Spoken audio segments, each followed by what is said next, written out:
Je m'appelle Aude de Saint-Léon, dont j'ai 17 ans, j'habite à Saint-Germain-en-Laye et je suis en première ST2S, santé sociale. J'ai une maladie génétique qui est basée sur le foie et les reins et dont je l'ai eu dès la naissance, mais c'est une maladie très rare. Cette maladie, elle s'appelle la tyrosinémie de type 1.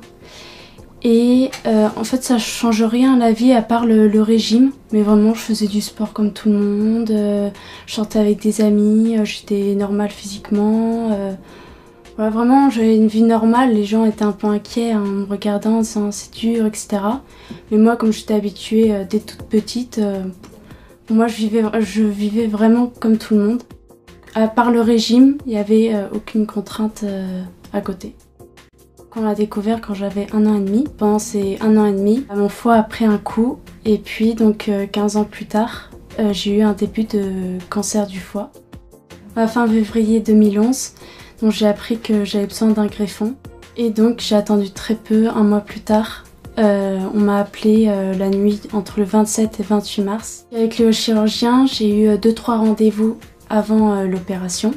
Donc un rendez-vous voilà, pour voir mon ventre, comment il était, pour voir où était placé le foie, etc. pour me connaître.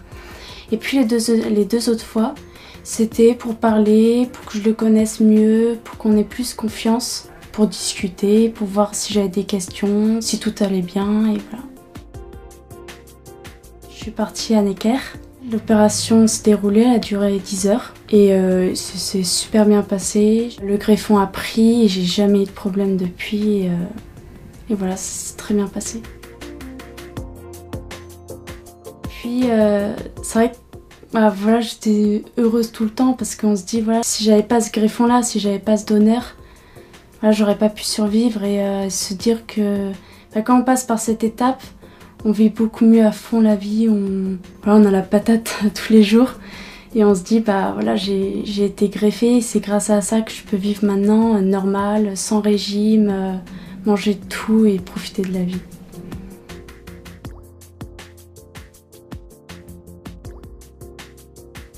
Quelqu'un qui a la même maladie que moi, si vraiment elle va bien et qu'elle en a pas besoin, je lui dirais continue à vivre avec la maladie et voilà. Au lieu de peut-être prendre un greffon de quelqu'un qui en a vraiment besoin. Un petit message à faire passer, surtout parler du don d'organes avec la famille, les proches. Il suffit de dire un mot de 3 lettres, un oui, juste un mot. Et une personne peut sauver 7 vies. Et c'est vraiment un truc magnifique, le don d'organes, c'est vraiment une renaissance. Donc il faut vraiment donner vos organes et en parler, donner votre sang aussi. Et de la part des futurs receveurs, merci beaucoup.